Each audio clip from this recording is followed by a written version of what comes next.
Cette année, vous décidez de faire comme 8 millions de Français à chaque hiver, partir dévaler les pistes et goûter de la poudreuse.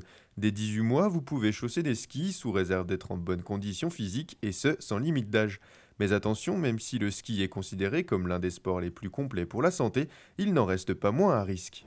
On va dire que globalement, le ski a plusieurs facteurs de risque, c'est-à-dire que soit on a le versant ligamentaire, et le versant ligamentaire a été certes revu à la baisse avec les skis paraboliques, parce que la technique de ski n'est plus la même, il y a moins de virages en tout cas serrés qu'il n'y avait historiquement, et puis les pistes sont entretenues de manière à ce qu'il n'y ait plus autant de bosses qu'historiquement, donc moins d'accidents ligamentaires, mais ça existe toujours et on pourra en reparler, mais il y a probablement par rapport à la vitesse, plus d'accidents traumatiques osseux avec des risques fracturaires. Troisième chose, c'est que, et c'est l'exemple du casque actuellement, eh bien, je crois que tout ce qui est entorse cervicale et traumatisme crânien reste encore très présent.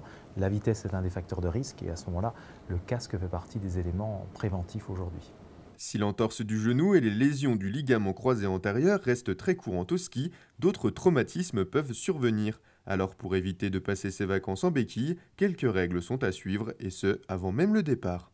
Donc ça veut dire qu'une semaine de ski se prépare plusieurs semaines auparavant pour essayer musculairement de préparer une bonne force musculaire par des exercices un petit peu variés, que ce soit la pratique de vélo d'appartement, la pratique de course à pied, la pratique éventuellement dans certaines pathologies d'un travail de renforcement accompagné par un kinésithérapeute par exemple.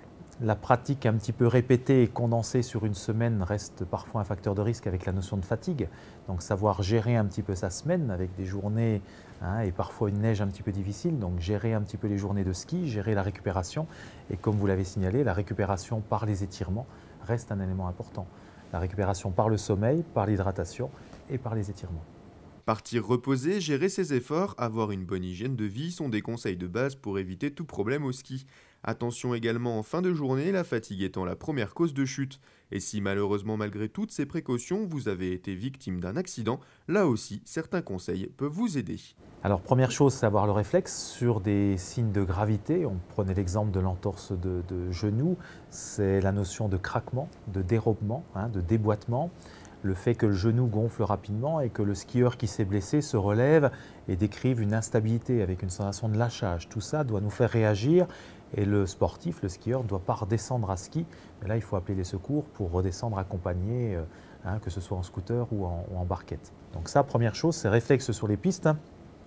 Tant pour un traumatisme crânien, cervical ou articulaire, ne pas prendre de risques et redescendre comme ça avec quelqu'un potentiellement qui n'est pas en forme.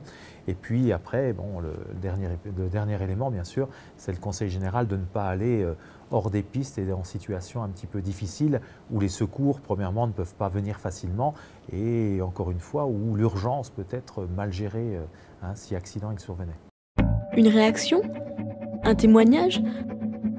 Commentez ce reportage sur dijonsanté.fr.